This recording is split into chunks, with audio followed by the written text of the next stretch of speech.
Түлкі мен бөтене. Өткен заманда түлкі мен бөтені екеуі айырылмас дос болыпты.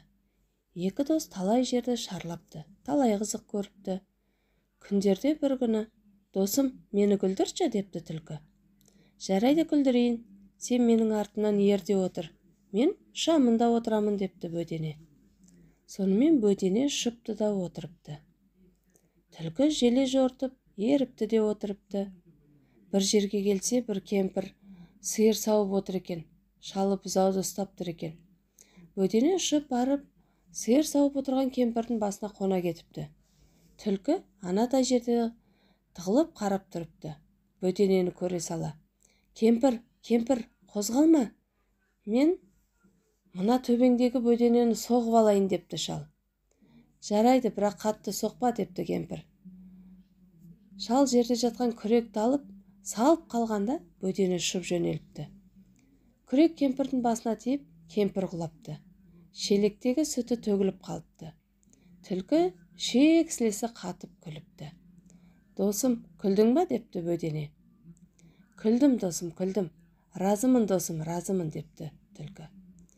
Күндерде бір күні түлкі: «Ал, досым, енді мені мақтап тұрып қорқытшы» депті. «Қатты қорқытайын ба? Ашуланбайсың ба?» деп сұрапты бөтене. «Жоқ, ашуланбаймын. Қатты қорқыт» депті түлкі. «Жарайды, қорқытайын.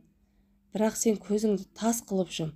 Мен сенің төбеңе қонып, екі қанатыммен көзіңді жабамын. Содан кейін сен жүр де отыр. Оңға десем оңға, солға десем солға жүр. Қашан мен төбеңнен ұшып, көзіңді аш дегенше ашпа» депті бөтене. Сонымен бөтене түлкінің төбесіне қонып, екі қанатымен көзін жауыпты. Түлкі көзін тас қылып жұмып, бөтененің жүр деген бағытына жүріпті де отырыпты. Осылай жүріп келеді. Бір кездерде бөтене: «Аш көзіңді» деп ұша жөнеліпті. Түлкі көзін ашып жіберсе, тазы ерткен бір топ аңшыға таянып қалған екен. Аңшылар қызыл түлкіні көре сала қиқулатып қуып беріпті.